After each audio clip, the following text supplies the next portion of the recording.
The summer of 1905 was unrelenting in its heat, the kind of oppressive warmth that thickens the air and slows time. Dust rose from the earth, settling on everything it touched.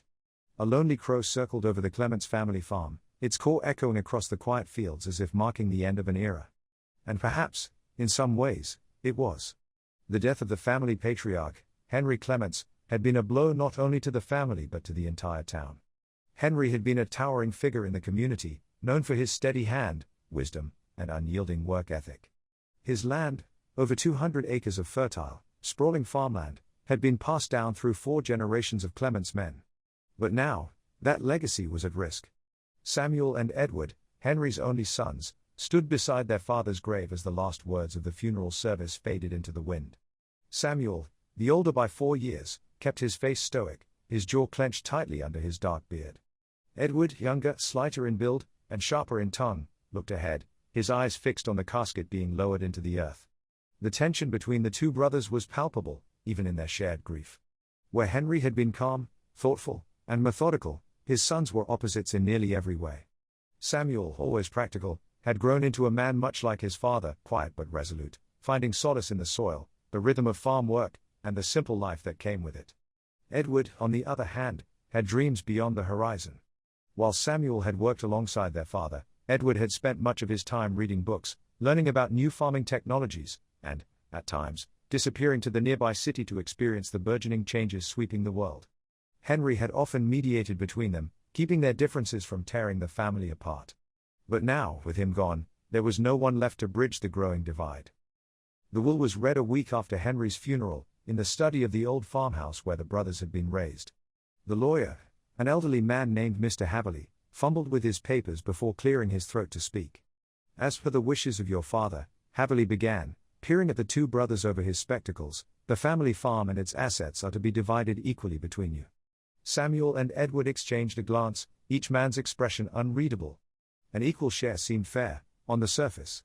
However, Haverley continued, "The responsibility of running the farm will be yours, together."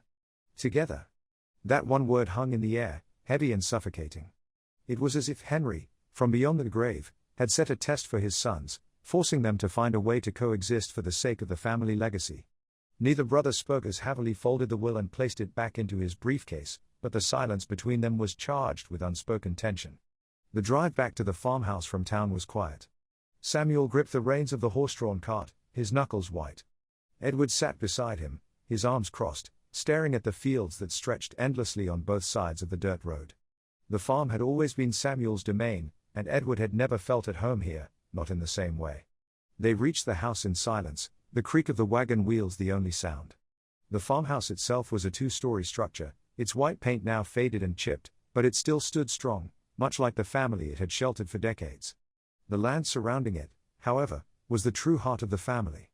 To Samuel, it represented tradition, hard work, and sacrifice. To Edward, it represented potential, untapped, stagnant potential that needed to be harnessed and brought into the future. Inside, their mother, Abigail, sat in her usual spot by the kitchen window, her hands folded in her lap. She was a quiet woman, often lost in her thoughts. Since Henry's death, she had withdrawn even further, as if part of her had been buried with him. She barely looked up as her sons entered. The brothers sat at the old wooden table in the kitchen, the same table where they'd eaten countless meals growing up, where their father had laid out plans for each year's planting, and where decisions about the future of the farm had always been made. Now it was time for them to make their own decisions. Samuel spoke first, his deep voice steady but firm. "We keep things as they are. The farm's been run the same way for generations, and it works. No need to change anything." Edward leaned back in his chair, a faint smirk playing on his lips. "Keep things the same? Samuel, you sound just like father. The world is changing, whether we like it or not. We need to adapt. There are new methods, new equipment, machines that could make our work easier, more efficient.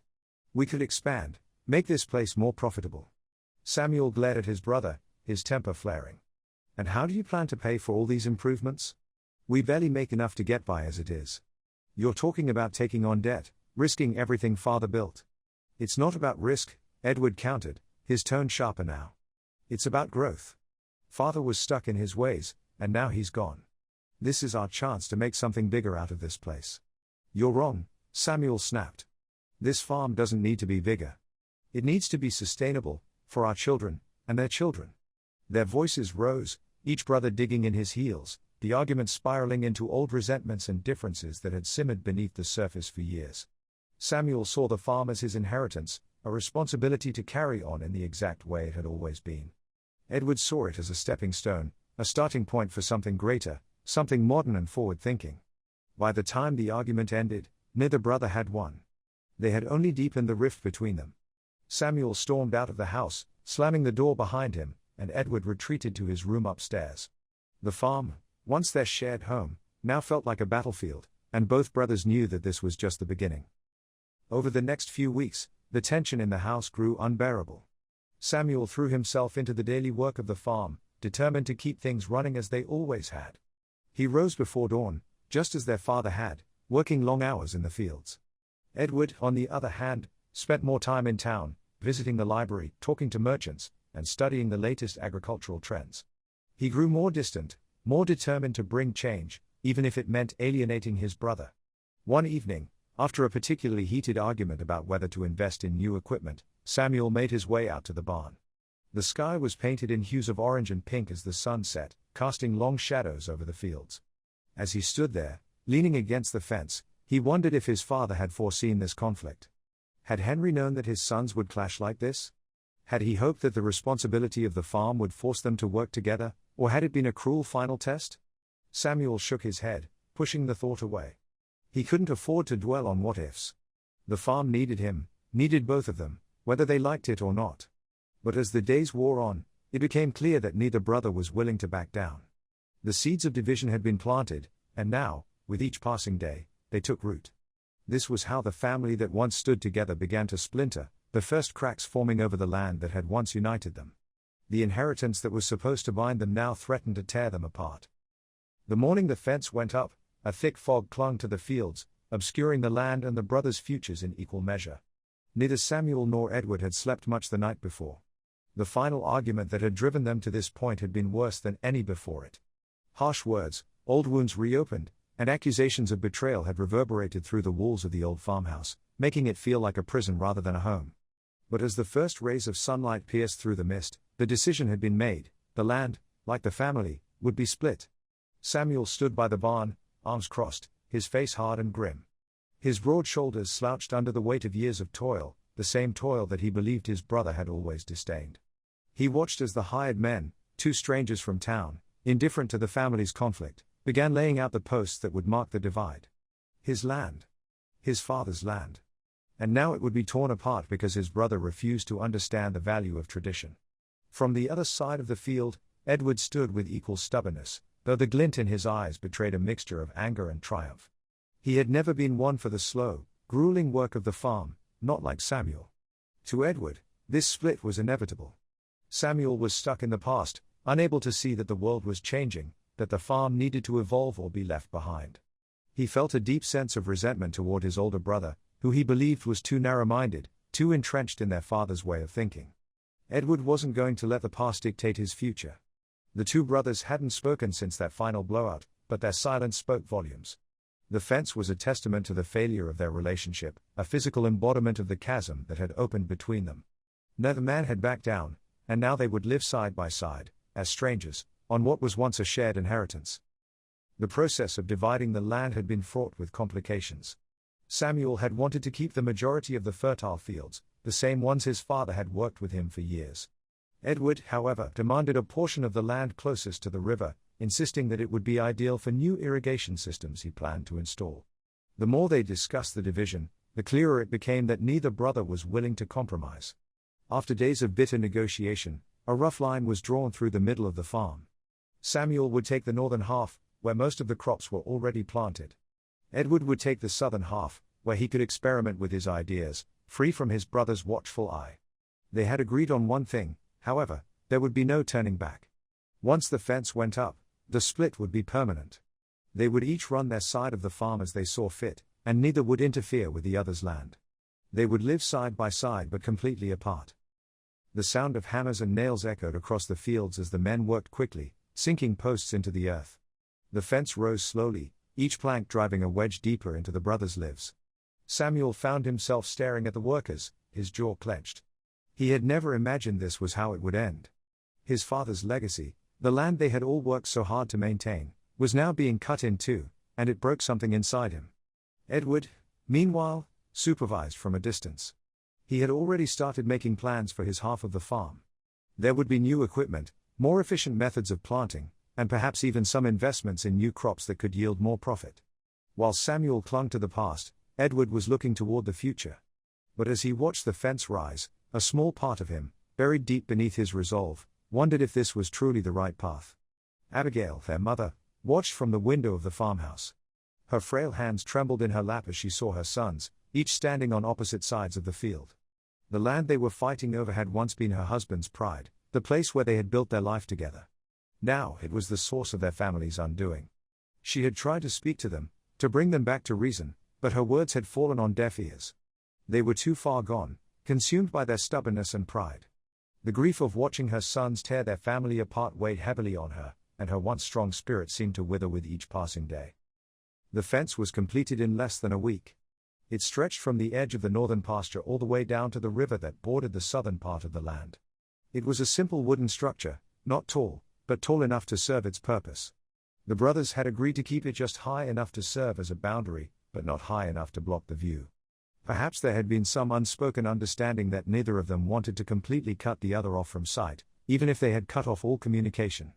The day the fence was finished, Samuel stood at its edge, his hands resting on the rough wood. He looked out over the land that had been his life, and now, half of it was gone. On the other side, Edward was already busy with his plans, instructing workers to clear sections of the southern fields for new projects. Samuel shook his head. To him, it was madness, reckless and disrespectful to the land and to their father's memory. But Edward had made it clear, he wanted nothing to do with the old ways.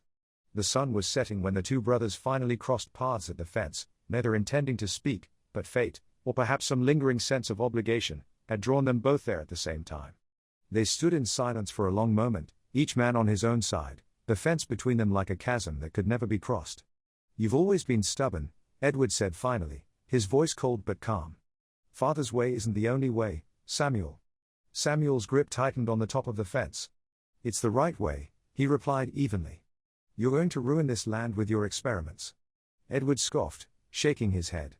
"You never did see the bigger picture. There's more to this farm than just surviving year to year. We could thrive. We could build something lasting." "Lasting?" Samuel's voice rose, his temper flaring. "What's lasting about debt and machines? Father knew how to keep this farm going. You don't even know what you're doing." "I know enough," Edward shot back, stepping closer to the fence. "More than you, apparently. You think working yourself into the ground is going to save this place? You're stuck, Samuel. Stuck in the past. And you're chasing after things that don't matter," Samuel retorted, his voice thick with frustration. Edward didn't respond, his gaze hardening as he stared at his brother across the fence. It was clear that nothing either of them said would change the other's mind. They were too far apart now, their views of the world, of the farm, and of each other irreparably shattered. At last, Edward broke the silence. "We're done here, Samuel. You stay on your side, I'll stay on mine. We don't need to speak again." Samuel met his brother's gaze, his expression as hard as stone. "Fine by me." With that, Edward turned and walked back toward his half of the farm, not looking back. Samuel stood there for a moment longer, watching him go, before turning away and heading back toward his own fields. The days that followed were eerily quiet. The two brothers went about their work as if the other didn't exist. Samuel kept to his half of the land, tending to the crops and livestock, while Edward threw himself into his plans for modernization. He brought in new equipment, hired workers, and began experimenting with different crops and irrigation methods. The once united farm was now a patchwork of competing ideals. As the seasons changed, the divide between Samuel and Edward only deepened. Samuel's crops grew tall and healthy, just as they always had. He took pride in the fact that he had managed to maintain the farm without changing a thing. Edward's side, however, was a flurry of activity. New equipment whirred and clanked, workers bustled about, and the landscape of his half of the farm shifted dramatically. Some of his ideas were successful. His irrigation system, for example, proved effective during the dry summer months, but others were less so, and he faced several setbacks. Neither brother acknowledged the other's successes or failures. They lived in a state of cold detachment, each man convinced that he was in the right. Months passed, and by winter, the fence stood as a silent monument to the rift between the brothers. The family that had once been bound together by the land was now divided by it. Samuel and Edward kept their promise, they never spoke again. Their mother, Abigail, grew weaker with each passing day. The stress of the feud had taken its toll on her, and by the first snowfall, she rarely left her room. The once lively farmhouse, which had been filled with laughter, arguments, and the hum of daily life, now felt like a ghost of its former self. The brothers, consumed by their pride and their belief in their own righteousness, never noticed how the silence was killing their mother. The fence, now dusted with snow, stood as a reminder of the price of stubbornness, of the bitterness that had torn a family apart. And though the brothers never spoke again, the land remembered. It bore witness to their feud, to the division that had started with a simple disagreement and grown into a chasm that could never be bridged. Thus, the family that once stood united was no more. They were bound by blood, but divided by pride. The fence stood tall and unyielding, weathering the seasons as the years passed. It became a fixture on the Clements' land, a constant reminder of the bitterness that had torn two brothers apart. What had once been a single, sprawling farm, unified under the Clements' name, was now divided by invisible lines of pride and resentment, with Samuel and Edward running their respective halves as if the other no longer existed. But even as the farm stood divided, life carried on. Both Samuel and Edward married, started families, and, in time, their children were born. Though the brothers' feud remained at the forefront of their lives, their children knew only the divided world in which they were raised, where the other side of the fence was forbidden territory, and the idea of family had been reduced to a distant, unspoken concept. Samuel married Ruth Turner, a quiet, strong-willed woman from a neighboring farm. They had met by chance one autumn evening at a harvest festival, long before the divide between the brothers had solidified. Samuel had been captivated by her sharp wit and steady presence, qualities that mirrored his own approach to life.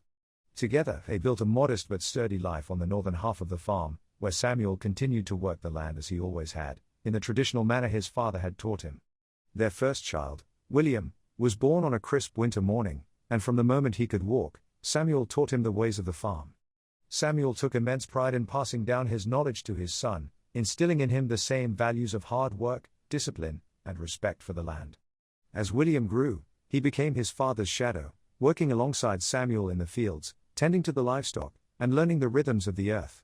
Ruth and Samuel went on to have two more children, a daughter named Clara, and another son, Thomas. Clara was a quiet child, much like her mother, and while she wasn't as drawn to the farm work as her brothers, she had a natural way with animals and often helped in the barn, tending to the horses and chickens. Thomas, the youngest, was full of energy and mischief, but Samuel saw in him the same potential he had once seen in himself. Samuel's world revolved around his family and the farm, and he took pride in the simple life they led, grounded in tradition. However, there was always a tension that lurked beneath the surface of their home, an unspoken rule that no one ever addressed directly. The children had been raised knowing that the fence marked the boundary of their world. Beyond it lay their Uncle Edward's land, territory they were forbidden to cross. Samuel never spoke about his brother, but the children could sense the weight of the silence that surrounded the topic. The only clue they had to the existence of their cousins on the other side came from glimpses across the fence, where they occasionally saw other children playing in the fields. But those glimpses were fleeting, and Samuel made sure to reinforce the boundary. "Stay away from the fence," he would warn his children, his voice stern and final. "We don't cross it, and they don't cross it." As they grew older, William, Clara, and Thomas accepted this as fact. The other side of the fence was off limits, and their cousins, though just a stone's throw away, remained strangers to them. Edward, on the other hand, had taken a different path in life. Not long after the fence had been built, he married a young woman named Lillian Stone, a bright, ambitious schoolteacher from the nearby town. Unlike Samuel's wife Ruth, Lillian had little interest in farm life, but she was drawn to Edward's vision for the future. Edward's ideas about modernization and progress intrigued her, and she admired his determination to break free from the past. On their half of the farm, Edward had set about transforming the land. He invested in new machinery, expanded the crop variety, and introduced more efficient farming methods that had begun to yield results. While Samuel's side remained rooted in tradition, Edward's side was constantly evolving, adapting to the changes sweeping through the agricultural world. His success vindicated his belief that progress, not tradition, was the key to survival. Edward and Lillian's first child, Daniel, was born during a time of prosperity. From the start, Edward made it clear that Daniel would inherit not just the land, but also the ambition and vision to continue pushing the farm into the future. As Daniel grew, Edward took him under his wing, teaching him about machinery, the economics of farming, and the importance of innovation. Unlike Samuel's children, who spent their days toiling in the fields, Daniel's education was more academic. He learned to think of farming as a business, one that required strategy, not just hard work. Edward and Lillian had 2 more children, a daughter named Margaret, and another son, James.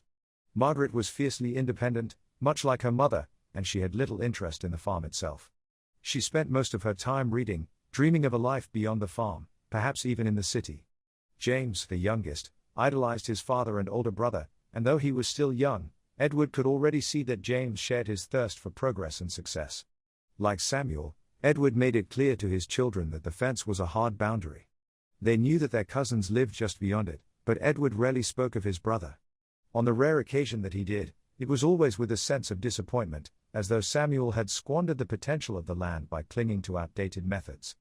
Edward's children, especially Daniel, inherited this disdain for their uncle's side of the farm. To them, the fence represented more than just a boundary, it was a dividing line between the past and the future. As the years passed, the 2 families grew, each in their own worlds, separated by little more than a stretch of wooden fence and a deep well of animosity. The children grew up knowing their cousins were out there, living lives parallel to their own, yet they remained strangers. William, Samuel's eldest, often found himself gazing across the fence, wondering what life was like on the other side. He could see Daniel sometimes, working with his father or inspecting the machinery. The 2 boys were roughly the same age, and though they had never spoken, William felt an odd connection to him, a curiosity about what kind of person his cousin was. But his father's words rang in his ears, "We don't cross the fence." Clara, quiet and observant, also felt the strange pull of the unseen cousins. She would occasionally catch glimpses of Margaret, who seemed to be just as introverted as she was, sitting under a tree with a book in hand. Clara often wondered what Margaret was reading, if they liked the same stories, or if they were as different as their fathers. Thomas, the youngest and most rebellious, harbored no such curiosity. He was content with his side of the fence, though he often wondered what it was like to have cousins nearby who were technically family but lived as strangers. On the other side, Daniel, now a young man, saw the Clements children as backward and out of touch, much like his uncle. He believed that Samuel's side of the farm was a relic of a bygone era, clinging to outdated practices that would eventually fail.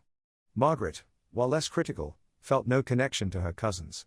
She was far more focused on her dreams of leaving the farm altogether. James, the youngest, shared his brother's disdain, though more out of loyalty to his father than any real animosity. As both families grew, so did the unspoken tension between them. There were moments, rare and fleeting, when the children would spot one another at a distance, working in the fields, playing near the river, or simply walking along the fence line. But those moments were always tinged with the knowledge that they could never cross that line. As the children grew older, they came to understand the full weight of the feud that had shaped their lives. Their father's stubbornness had become their inheritance, passed down like the land itself, and none of them could escape it. William, who had once wondered about his cousins, became more like his father as he aged. He took on more responsibility around the farm, helping Samuel manage the crops and livestock. He grew strong and steady, just as Samuel had, and though he still occasionally wondered about the other side of the fence, he accepted that they would never know their cousins. His loyalty to his father outweighed any curiosity he had about Edward's family. Clara, who had always been the quiet observer, found herself increasingly frustrated by the rift between the families. She didn't understand why the feud had to continue, but she also knew that questioning it would lead to more tension. She spent more and more time with the animals, finding comfort in their company, away from the unspoken conflict that seemed to define their lives. Thomas, ever the troublemaker, grew restless. He didn't care much about the feud, but he hated the restrictions it placed on his life. The fence had always represented something he wasn't allowed to do, and that made him want to defy it. As he entered his teenage years, Thomas became more rebellious, sneaking out at night to explore the boundaries of the farm. He never crossed the fence, but he often stood at its edge, staring out into the darkness, wondering what would happen if he did. On Edward's side, Daniel had fully embraced his father's vision for the future. He saw himself as the heir to Edward's legacy of progress, and the fence stood unyielding, its wooden slats weathered by years of sun and rain. It was more than just a physical barrier, it was a constant reminder of the chasm that separated 2 families who lived side by side but had little to no connection. The children, having grown up under the shadow of their father's feud, carried on with their lives, each within the confines of their side of the fence. They knew of the feud but not its full depth or its origins. To them, it was simply the way things were. As the years passed, life on both sides of the fence continued in its own rhythm. Samuel's children celebrated milestones and achievements, just as Edward's did. There were weddings, births, and other gatherings, but each family's celebrations were confined to their own side of the fence. When William, Samuel's eldest, came of age, he married a local girl named Eliza Brooks. The wedding was a simple affair, attended by neighbors and friends from their side of the fence. The ceremony took place in the old barn, decorated with fresh flowers and handcrafted bunting. Ruth and Samuel beamed with pride as they watched their son exchange vows. Clara and Thomas stood by their sides, supporting William as he embarked on a new chapter of his life. Across the fence, Edward's side was abuzz with their own celebrations. Daniel, now a young man with a burgeoning career in modern farming, announced his engagement to a woman named Lydia. Edward and Lillian hosted a grand reception in their newly built barn, complete with modern amenities and a large guest list that included prominent figures from the local community. The event was a testament to their success and progress, and Daniel's marriage was seen as a symbol of their continued dominance in the farming world. The two families, though so close in proximity, never crossed paths during these events. The fence remained a silent observer, marking the boundary between their celebrations and isolations. In the years following the weddings, both families expanded. Samuel and Ruth welcomed a second generation, with Clara marrying a young man named Henry Parker and Thomas eventually settling down with a woman named Mary. Clara's children, John and Annabelle, grew up with the farm as their playground, while Thomas's kids, George and Emily, inherited his adventurous spirit. On Edward's side, Margaret returned from her time away and married a businessman named Charles. Their children, Edward Jr. and Alice, grew up surrounded by the latest technology and innovations. James, who had always admired his older brother, became increasingly involved in the farm's operations, preparing to take over as the next generation's leader. The births and growth of these families was celebrated privately, with no invitations or acknowledgments crossing the fence. The children of Samuel and Edward's families grew up in isolated bubbles, with only their own kin to interact with. The occasional glimpse of the other side, through a window or from a distance, was met with a sense of curiosity but never a crossing of the boundary. The physical distance between the two families was minimal, but the emotional and social gap was vast. The fence became a symbol of their separation, an ever-present reminder that despite living so close, their lives remained worlds apart. It was a strange existence, where the closest of neighbors were also the most distant of strangers. William's children, John and Annabelle, grew up with an understanding that the fence was not to be crossed. They played in the fields, tended to the animals, and attended local events, but they knew little about their cousins beyond the occasional passing glance. John had heard stories about their cousins from his parents, but they were always vague and shrouded in the same silence that had enveloped the family for years. On Edward's side, Edward Jr. and Alice had similar experiences. They were aware of the family on the other side of the fence but had little interest in them. Their world was one of progress and modernity, and the old ways of Samuel's family seemed as distant to them as the old farming methods their father had left behind. Margaret, who had once dreamed of escaping the farm, found herself trapped by the boundaries set by her family. Though she was now married and had her own children, she felt a pang of regret for the isolation imposed by the feud. She longed for a connection to her relatives but felt powerless to bridge the divide that had been ingrained in their lives for so long. James, while still committed to the family farm, felt a sense of unease about the ongoing silence. He had often wondered what it would be like to meet his cousins, to understand the lives they led, but the fence was a constant reminder that such a meeting would never happen. As the years turned into decades, the silence between the two families grew more profound. The fence, once a practical boundary, had become a symbol of the isolation that characterized their lives. Each family continued their traditions and celebrated their milestones, but the absence of interaction with their closest relatives created a growing sense of estrangement. The children of both families had inherited the unspoken rule of separation. They knew of each other but had no real understanding of what it meant to be family. The fence, which had once been a physical divide, had become a metaphor for the emotional distance that had developed over the years. The once vibrant fields and bustling homes now stood in contrast to the emptiness that had settled over the divided farm. The laughter and chatter that once filled the air were now replaced by a quiet solitude. The families continued to live their lives, but the connection they once shared had long been severed by the invisible barrier that separated them. The silent neighbors, living so close yet so apart, continued to navigate their lives in isolation, bound by the legacy of a feud that had become more of a tradition than a reason. The fence remained a steadfast reminder of their separation, a constant presence that marked the distance between two families that had grown up side by side but remained worlds apart. The years continued to drift by, and the fence that had once been a symbol of division between Samuel and Edward's families had become an accepted fixture of life. The grandchildren of both families, now reaching adulthood, inherited not only the farm and its responsibilities but also the enduring legacy of the feud, a legacy that none of them fully understood. William's children, John and Annabel, grew up in the shadow of the fence. John, now a strapping young man, took on more responsibility with the farm, learning the ways of agriculture from his father. Annabel, quieter and more introspective, often helped her mother Ruth with household duties, finding solace in the simple rhythms of farm life. Both had heard fragmented stories about the family across the fence but had never met them. Their father's instructions were clear: we don't interact with them. On the other side, Edward's grandchildren, Edward Jr. and Alice, had a vastly different upbringing. They were accustomed to the modern conveniences their father had introduced and had been taught to view the old ways as outdated. Edward Jr., focused on expanding the farm's productivity, saw the fence as a relic of a bygone era, an obstacle to progress. Alice, more curious and intellectual, questioned the reasons for the divide but found little support for her inquiries within her family. She was often frustrated by the lack of understanding about why the fence existed at all. Both sets of grandchildren lived under the same roof but in different worlds. Their daily lives were shaped by the traditions and values handed down to them, yet none of them could articulate why the division had begun. The origin of the feud had become a murky memory, lost to time and overshadowed by generations of silence. As the grandchildren approached adulthood, the inherited bitterness became a defining feature of their lives.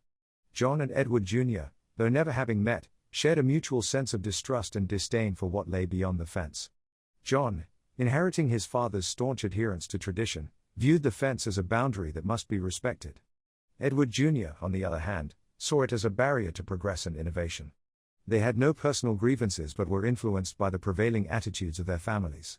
Annabel and Alice, though less directly involved in the farm's daily operations, absorbed the undercurrents of their family's animosity. Annabel, with her quiet demeanor, found herself often wondering about the cousins she had never met, but she felt compelled to adhere to the unspoken rule of separation.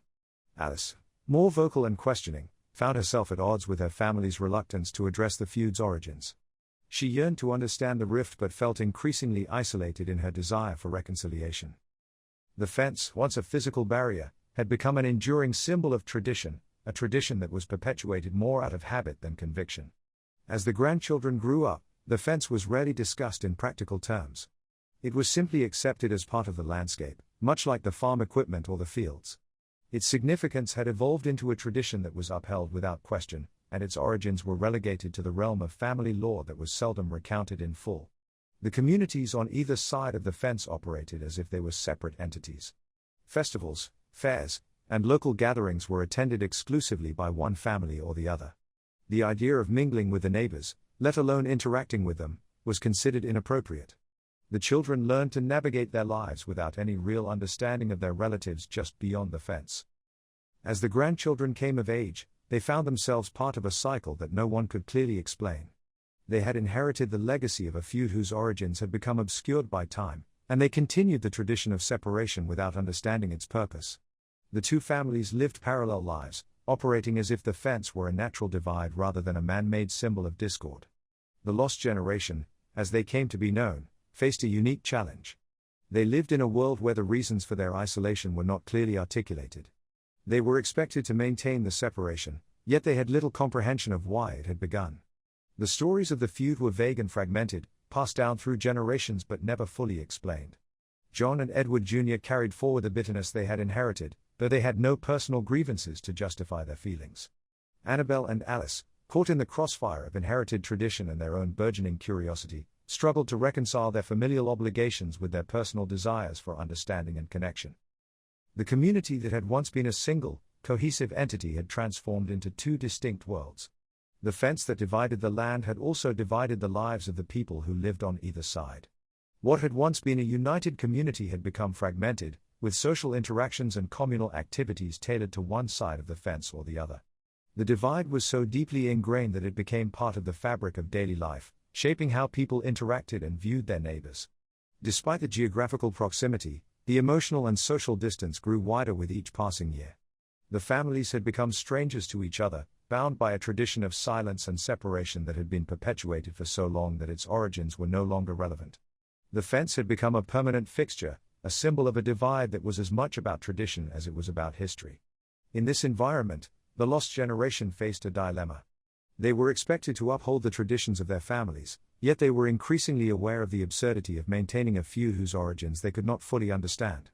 They grappled with the tension between honoring the past and seeking a new way forward, one that might bridge the divide and bring some semblance of reconciliation. As the chapter of their lives unfolded, the lost generation continued to live with the legacy of the feud, caught between the inherited bitterness of their elders and their own unfulfilled desire for connection. The fence remained a steadfast reminder of their separation, and the tradition of silence persisted, even as the grandchildren began to question whether it was worth continuing. The small town that bordered the divided Clements farm was accustomed to its quiet rhythms, punctuated only by the occasional arrival of newcomers or the passing of seasons. The arrival of a mysterious outsider was not a common event, and his presence would soon set in motion a series of events that would challenge the entrenched division between Samuel and Edward's families. One brisk autumn morning, a man named Jack Sullivan appeared at the edge of town. He was a drifter of sorts, traveling from place to place in search of work and new beginnings. His rugged appearance and unassuming demeanor masked a keen sense of curiosity and an openness that made him both approachable and enigmatic. With a small, worn suitcase in hand, Jack approached the town with a sense of quiet determination. Jack's arrival coincided with a busy harvest season on Samuel's side of the farm. Samuel, in need of extra help, hired Jack as a farmhand, impressed by his strong work ethic and willingness to take on any task. Jack quickly integrated into the daily routines of the farm, working alongside William and his family. His presence was welcomed, and his easygoing nature helped him form bonds with those around him. For the first few weeks, Jack's interactions were limited to Samuel's side of the fence. He learned the ways of the farm, tended to crops, and became familiar with the rhythms of life on the northern side. The fence was a mere backdrop to his daily tasks, and Jack had little reason to think much of it. Jack's curiosity about the world around him was insatiable, and it wasn't long before he began to wonder about the land and people on the other side of the fence. While he respected the boundaries he was asked to maintain, he couldn't help but notice the stark contrast between the two sides of the farm. The modern machinery and innovative practices on Edward's side seemed worlds apart from the traditional methods employed by Samuel. One evening, as Jack was finishing up his work, he found himself near the fence, contemplating the fields beyond. It was then that he saw Margaret, Edward's daughter, working in her garden. She was pruning some plants, her focus intense and her movements graceful. Jack, intrigued, found himself watching from a distance. Margaret, who was used to seeing no one from the other side of the fence, was surprised to see Jack. She raised an eyebrow but continued her work. Curiosity got the better of Jack, and he called out a casual greeting. "Good evening. I'm Jack. I work on the other side of the fence." Margaret, though initially taken aback, responded with a polite nod. "Hello. I'm Margaret." Their brief exchange was filled with the awkwardness of two people meeting across an invisible barrier. Jack's friendly demeanor was met with cautious reserve. Margaret, although intrigued by the stranger's openness, was wary of the unspoken rules that governed their interactions. Jack's interactions with the other side of the fence continued in small, accidental encounters. He would occasionally see members of Edward's family from a distance, James working on machinery, Edward Jr. supervising operations, or Alice reading under a tree. Each time, Jack's curiosity led him to ask questions and strike up conversations, but he always did so with the utmost respect for the boundary that separated them. One afternoon, while working near the fence, Jack noticed Alice, who had been exploring a small grove of trees. She looked lost in thought, and Jack, driven by his innate curiosity, struck up a conversation. They talked about their interests, with Alice mentioning her love of literature and Jack sharing his experiences from different places he had traveled. Their conversations, though brief, began to erode the barriers of silence. Alice found Jack's genuine curiosity refreshing, and she began to look forward to their chance encounters. They discussed everything from books to farming techniques, finding common ground despite the physical divide. As Jack's presence on the farm became more prominent, he inadvertently began to bridge the gap between the two families. His genuine interest in both sides of the fence and his refusal to be bound by the old grudges made him a catalyst for change, albeit an unwitting one. However, Jack's growing curiosity about the family rift did not go unnoticed. His interactions with Edward's side of the fence, while innocent, stirred old memories and resurfaced hidden resentments. Samuel and Edward, who who had long since avoided discussing their past grievances, found themselves confronted with the uncomfortable reality of their feud through Jack's inquiries. One evening, Samuel, troubled by Jack's increasing curiosity, sat down with his family. "We've always respected the boundary between us and Edward's side. I don't want anyone crossing it or stirring up old wounds." William, who had grown fond of Jack, was torn between his respect for his father's wishes and his growing friendship with the newcomer. "He's just curious, Dad. He doesn't know the full story." Samuel's voice was firm. "It doesn't matter. Some things are better left alone." Meanwhile, on Edward's side, Edward Jr. began to feel the same unease. He noticed that Alice had been spending more time talking with Jack, and he worried that the outsider's presence might rekindle old disputes. He held a family meeting, echoing Samuel's sentiments. "We can't let this stranger disrupt what we've built here. We need to keep our distance." James, though reluctant, agreed. "He's just trying to be friendly, but we have to be careful. We don't want to reopen old wounds." The tension on both sides began to build as the families became increasingly aware of the subtle shifts in their dynamics. The fence, once a symbol of separation, was now a battleground for unresolved issues and lingering resentments. Jack's persistence in interacting with both sides of the fence eventually led him to uncover fragments of the feud's history. Through his conversations with Alice, he learned about the long-standing division and the underlying bitterness that had persisted for generations. Unable to contain his curiosity, Jack began to ask more pointed questions. He inquired about the origins of the feud, the reasons for the separation, and why the fence remained such a significant barrier. His probing, though well-intentioned, was met with guarded responses and evasive answers. One evening, as Jack and Alice discussed the history of the farm, Jack's questions became more direct. "Alice, I've been wondering why the families are so divided. It seems like such a waste of energy to hold on to old grudges." Alice, who had been increasingly frustrated by the lack of transparency, found herself torn between her desire for honesty and her loyalty to her family. "I don't really know the full story. It's something that's just been passed down without much explanation." Jack's pursuit of the truth, though noble, threatened to unravel the fragile balance that had maintained the separation for so long. His growing awareness of the feud's history made him a catalyst for change, but it also made him a target of suspicion from both families. The families, feeling the pressure from Jack's unwitting intrusion, took measures to protect their established boundaries. Samuel and Edward, sensing that their feud was on the verge of being exposed, grew more resolute in their stance. They imposed stricter rules and increased their vigilance, ensuring that the fence remained a firm boundary. Jack, caught in the middle, struggled with the tension that had arisen. His intention had always been to learn about the world around him, not to disrupt the delicate balance that had existed for so long. He found himself questioning whether his curiosity had been misguided and whether he had inadvertently caused more harm than good. Alice, disheartened by the escalating tensions, tried to mediate between Jack and her family. She sought to find a way to bridge the gap without provoking further conflict. She understood the importance of the fence in maintaining the status quo, but she also believed that the barriers between the families needed to be addressed. In the end, Jack's presence had inadvertently exposed the fragile nature of the divide. The fence, once a physical and symbolic barrier, had become a source of renewed tension and introspection. The families were forced to confront the reality of their situation. Their separation was not just a matter of tradition but a living, breathing entity that had shaped their lives for generations. As Jack continued his work on Samuel's side of the farm, the fence remained a potent reminder of the rift that had persisted for so long. The tension between the families was palpable, and the possibility of resolution seemed distant. The mysterious outsider had unknowingly stirred the pot, forcing both families to confront the reality of their division and the old wounds that had remained unhealed. Jack, though unaware of the full extent of his impact, continued his life as a farmhand, navigating the complexities of his role with a sense of quiet determination. The fence remained, a symbol of the separation that had defined the Clements farm for generations, but the presence of a stranger had brought new questions and challenges that would shape the future in ways no one could yet predict.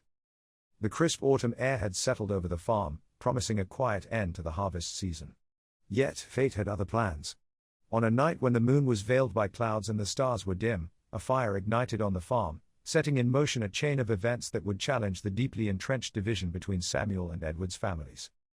It started small, a spark from a faulty piece of equipment in the barn on Samuel's side of the fence. The initial flames were contained, but a gust of wind carried embers over the fence, spreading the fire across the field and igniting a chain reaction. What began as a manageable blaze quickly grew into a roaring inferno, driven by the dry autumnal air and the tinder-like fields of both farms. As the fire spread, it became clear that the flames were indifferent to the fence. The once cleared boundary between the two sides blurred in the face of the destructive force. Smoke billowed into the sky, and the crackling of the fire could be heard for miles. The devastation was immediate and unforgiving, consuming crops, equipment, and valuable resources in its path. The families awoke to the sight of flames licking the edges of their fields. Samuel, Ruth, William, and Annabel scrambled to assess the damage. On Edward's side, Edward, Lillian, Daniel, and Alice were equally frantic, realizing that the fire was spreading uncontrollably and threatening their own assets. For the first time in decades, Samuel and Edward found themselves facing the same enemy. The realization that the fire would destroy everything they had worked for was a wake-up call. The fence, which had once been a symbol of their divide, was now an obstacle that impeded their ability to address the disaster efficiently. The gravity of the situation became apparent as the fire showed no respect for the boundary. Both families' homes and livelihoods were at risk. The necessity of cooperation became clear, though it was a bitter pill to swallow. Samuel and Edward, both initially reluctant to bridge the gap, recognized the urgency of the situation. Samuel, his face smeared with soot, looked across the fence at Edward, who was equally disheveled. Their eyes met, and in that moment, the years of animosity seemed to melt away in the face of a common threat. Edward, his voice hoarse from smoke, called out to Samuel, "We need to work together to put this out. We're going to lose everything if we don't." Samuel hesitated, his pride and anger warring with the immediate need to act. "Fine. But we do this for the farm, not for us." The two families, despite their deep-seated resentment, began to move toward each other. Samuel and Edward's sons, William and Daniel, took charge of coordinating the efforts. With the wind driving the flames, they set up a line of defense, trying to contain the fire where it crossed the fence. With buckets of water, makeshift fire breaks, and a desperate sense of camaraderie, the families worked side by side. The barriers that had once separated them were temporarily forgotten as they battled the blaze. There was no time for old grievances, the focus was on saving what they could. As they worked, conversations began to flow. The act of working together in the face of disaster broke down the barriers of silence. Samuel and Edward found themselves discussing practical matters, fire control strategies, emergency resources, and the layout of the land. Their interactions were tense but pragmatic. The children, too, were thrust into an unfamiliar dynamic. Annabel and Alice, who had been the most curious about each other, found themselves bonding over their shared experiences. They worked together to clear debris and provide support, their conversations revealing the shared experiences and challenges they had faced. In the chaos of fighting the fire, secrets began to surface. The family's cooperation, though born out of necessity, provided a rare opportunity for honest communication. Samuel and Edward, though still wary, began to share snippets of their respective experiences and frustrations. Edward, while trying to douse a particularly stubborn blaze, spoke to Samuel about the struggles they had faced over the years. "It's been hard, you know. Watching progress pass us by while clinging to old ways." Samuel, catching his breath, responded, "And I've seen the land change in ways I didn't want. But I thought keeping our distance would preserve what we had." The conversation was interrupted by a flare of flames, but the sentiment was clear. They were both grappling with the consequences of their choices, realizing that their feud had cost them more than they had ever imagined. As the fire was eventually brought under control, both families stood amidst the smoldering remains of their fields. The once clear division between them had been blurred, not only by the physical destruction but also by the shared experience of battling a common foe. With the fire finally extinguished, the damage was assessed. Both sides had suffered losses, though the efforts to contain the fire had spared their homes. The landscape was scarred, and the fields lay in ruin, but the most significant impact was the shift in relationships. In the aftermath, the families faced the task of rebuilding. The fence, though still standing, now seemed less significant in the face of the devastation they had endured together. Samuel and Edward found themselves having to confront the reality of their situation, and the fire had forced them to reassess their priorities. Jack, who had played a minor role in the firefighting efforts, was struck by the change he had witnessed. He saw the families working together, communicating, and beginning to bridge the divide that had long defined them. Though the road to reconciliation was still long, the fire had ignited a spark of change.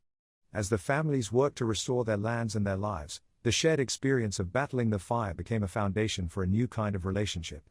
The old wounds had not been fully healed, but the barriers had been lowered, and the possibility of a future where cooperation and understanding could replace animosity began to take shape. The fire had burned away much of the physical and emotional barriers that had stood for so long, leaving behind a landscape scarred but not defeated.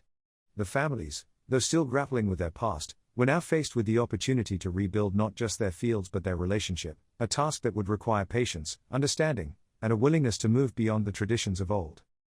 As the smoldering remains of the fire cooled and the ashes settled over the once vibrant fields, both families began the arduous task of rebuilding. The destruction had left a deep mark on the landscape, but it was in the aftermath of the blaze that another kind of excavation began, one that would unearth buried memories and long-forgotten truths. The families worked side by side to clear the debris. Amidst the charred remains of barns, equipment, and crops, they sifted through the ashes, hoping to salvage what they could. During this painstaking process, they stumbled upon remnants of a past that had been obscured by time and resentment. John and Edward Jr., while sorting through the wreckage on the northern side of the fence, discovered a small, charred chest buried beneath a pile of debris. The chest, though blackened and scorched, still held some of its contents, a collection of old letters, photographs, and family records. On the southern side, Annabelle and Alice unearthed similar artifacts in the ruins of their barn, finding fragments of a shared history that had been long forgotten. The discovery of these items was both unexpected and poignant. As they examined the remnants, they found themselves piecing together stories and snapshots of a past that had been lost to bitterness and silence. The letters, many of which were faded and brittle, spoke of a time when Samuel and Edward had been close. They detailed the early years of the farm, the challenges they faced, and the hopes they had for their shared venture. There were letters of encouragement, mutual support, and collaborative plans for the farm.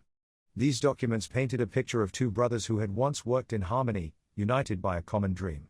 Photographs from the early 1900s showed Samuel and Edward as young men, smiling and standing side by side.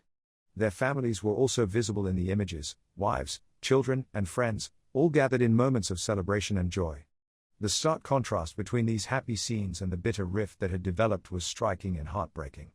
In addition to the letters and photographs, there were journal entries and personal notes that revealed the personal struggles and disagreements that had led to the eventual split.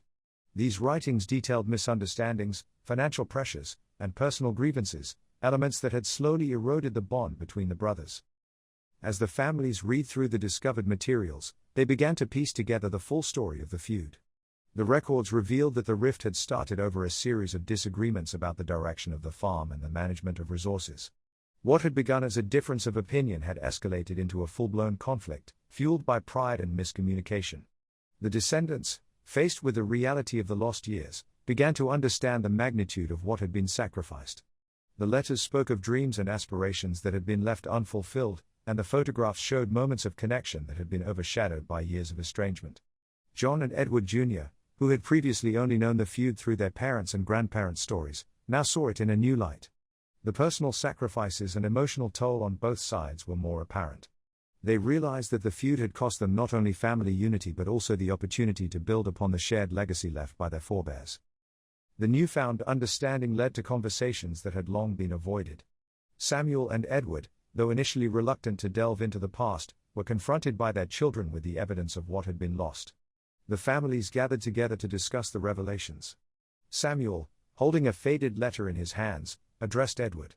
"I didn't realize how much we had in common once. We were more than just business partners, we were family." Edward, his voice heavy with emotion, replied, "We let our pride and anger blind us to what really mattered. I see now that we both lost so much." The dialogue, though difficult, was a significant step toward healing. The families began to talk openly about their feelings, their regrets, and their hopes for the future. The walls of silence that had once separated them began to crumble as they confronted the truth about their shared history. The process of digging through the ashes had not only revealed physical remnants of the past but had also unearthed a deeper understanding of the personal and emotional cost of the feud. The families began to recognize the value of the connections that had been severed and the potential for rebuilding relationships. John and Edward Jr. took it upon themselves to continue the legacy of their forefathers, but with a new perspective. They began to collaborate on the farm's recovery efforts, sharing ideas and resources. Annabelle and Alice, who had once been mere acquaintances, developed a strong bond through their shared experiences and newfound knowledge of their family's intertwined past. As the families worked together to rebuild their farms and their relationships, they found a renewed sense of purpose. The old records and photographs served as a reminder of what had been lost, but they also offered a glimpse of what could be regained, a united family that honored the legacy of their ancestors while forging a new path forward. The fire had been a devastating event, but it had also acted as a catalyst for change. The ashes of the past had revealed not just the cost of the feud but also the possibility of reconciliation. The families were now faced with the opportunity to mend the broken bonds and create a future that honored their shared history while embracing the potential for unity and renewal. As the days turned into weeks and the rebuilding continued, the families worked to preserve the lessons learned from their buried memories. The past had been unearthed, and with it came the chance to forge a new legacy, one that acknowledged the mistakes of the past while looking toward a future built on understanding, cooperation, and renewed connection. With the ashes of the fire cooling and the remnants of their shared history unearthed, the families faced a new kind of challenge. The younger generation, now armed with a deeper understanding of the origins of the feud, began to question the long-standing resentment that had defined their lives for decades. The process of rebuilding the farm became intertwined with the equally complex task of rebuilding relationships. The revelations from the fire's aftermath had sparked a wave of introspection among the younger members of both families. John and Edward Jr., having discovered the letters, photographs, and journals, began to grapple with the significance of the feud and its impact on their own lives. The personal stories and grievances that had been buried with the ashes had shed light on the absurdity of maintaining the rift. John, during a quiet moment on the farm, expressed his frustration to Edward Jr. "Why have we held onto this resentment for so long? It's like we've been living in the shadow of something that was never fully understood." Edward Jr., equally troubled, responded, "It doesn't make sense to keep living like this. We've inherited the feud without knowing why, and it's time we ask the hard questions." The younger generation's growing awareness led to discussions that had been avoided for decades. Conversations that had not taken place for 50 years were suddenly at the forefront, challenging the status quo and pushing for a new understanding. The first steps toward reconciliation were tentative. John and Edward Jr. initiated conversations with their parents and grandparents, seeking to understand their perspectives and feelings. The process was fraught with tension, but it was also marked by moments of surprising candor. One evening, the families gathered for a dinner, a rare occasion of shared space. The atmosphere was charged as Samuel and Edward sat down together, their children at the table with them. John broke the silence with a question that had been weighing heavily on him. "Dad, Edward, what was it that really drove you apart? We've heard stories and seen the records, but we want to understand from you." Samuel, his face lined with years of regret, looked to Edward before speaking. "It wasn't just one thing. It was a series of misunderstandings and poor decisions. We let small disagreements turn into major conflicts." Edward nodded, his voice tinged with the same regret. "We let pride get in the way. We were both stubborn and refused to compromise. It was easier to hold on to the anger than to admit we were wrong." The conversation, though difficult, began to bridge the gap between the two sides. The acknowledgement of past mistakes and the sharing of personal experiences provided a foundation for rebuilding trust. With a clearer understanding of the past, the younger generation began to take proactive steps to heal the rift. John and Edward Jr. worked together on the farm, merging their efforts and resources to address the damage caused by the fire. Their collaboration symbolized a commitment to overcoming the divisions that had plagued their families. Annabelle and Alice, who had previously been distant acquaintances, found common ground through their shared experiences and the newfound connection with their family histories. They began to work together on projects that benefited both sides of the farm, creating opportunities for collaboration and friendship. The process of rebuilding was not without its challenges. The scars of the past were still fresh, and old grievances occasionally resurfaced. The families had to navigate the delicate balance between acknowledging their history and moving forward.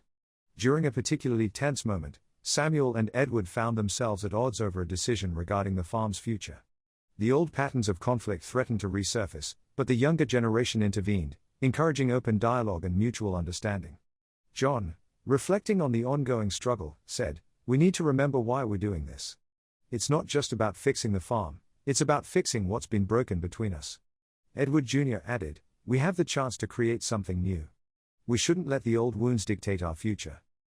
As the families worked together to rebuild the farm, they also focused on building bridges between themselves. Regular meetings and open discussions became a part of their routine, allowing them to address concerns and celebrate successes as a united front. The process of rebuilding relationships required patience and effort. The families organized joint events and gatherings, creating opportunities for bonding and fostering a sense of community. They celebrated milestones together and supported each other through the challenges of recovery. One of the most significant steps was the decision to remove the fence that had once symbolized their division.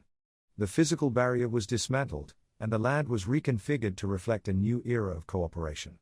The removal of the fence was a powerful symbol of the family's commitment to moving beyond the past and working together.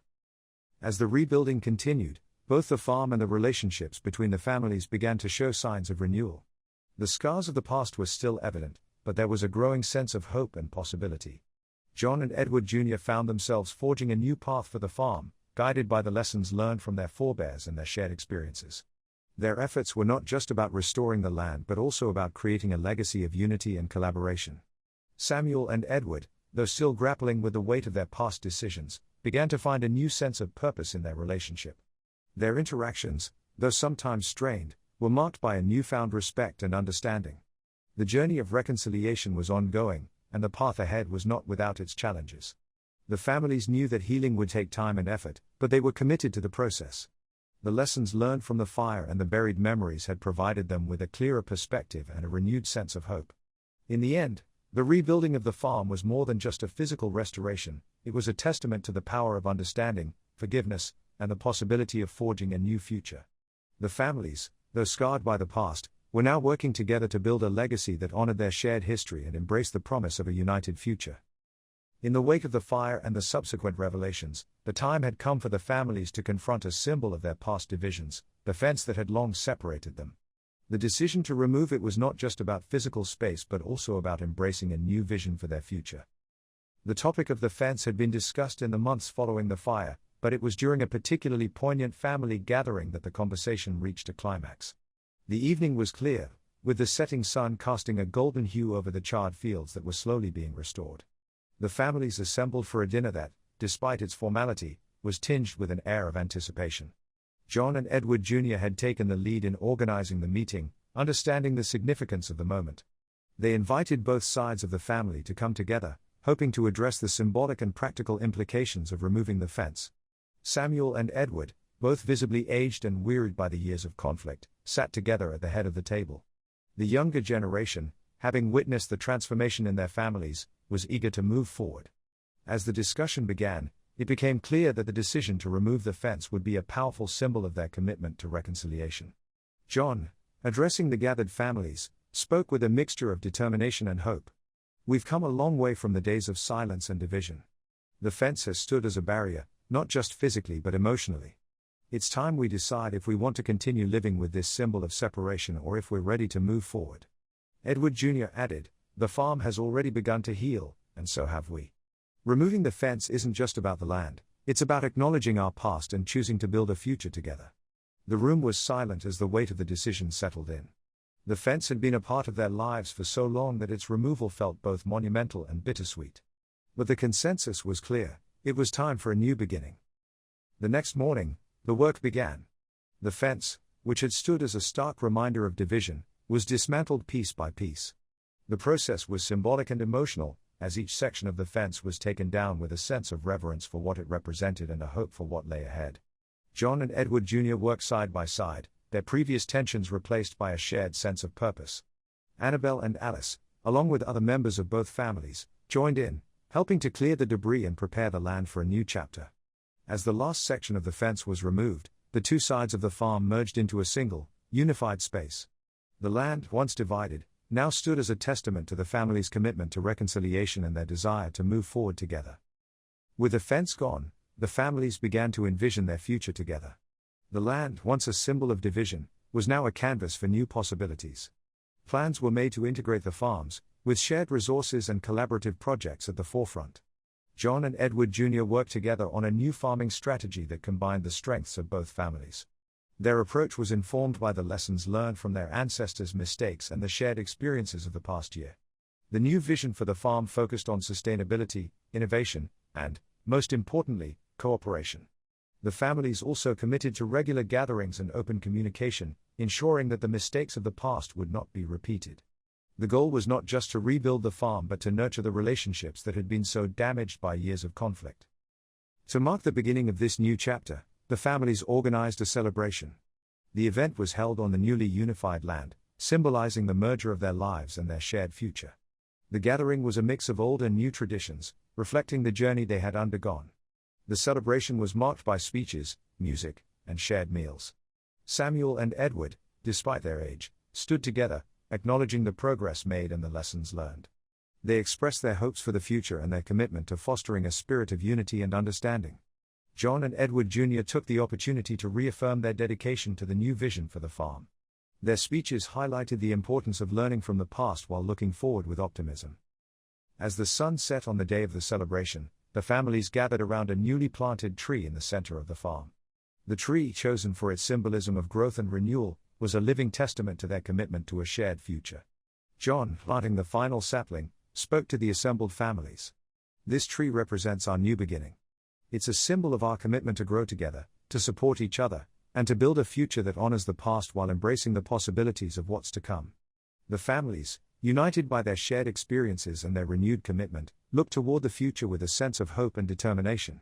The road ahead was still uncertain, but the lessons of the past had provided a strong foundation for a new beginning.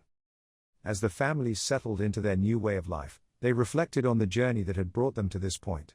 The feud, with all its pain and division, had ultimately led them to a place of understanding and reconciliation. The process of rebuilding had not only restored their farm but had also healed the wounds of their relationships. Samuel and Edward, though still carrying the weight of their past decisions, found solace in the new era of cooperation and unity.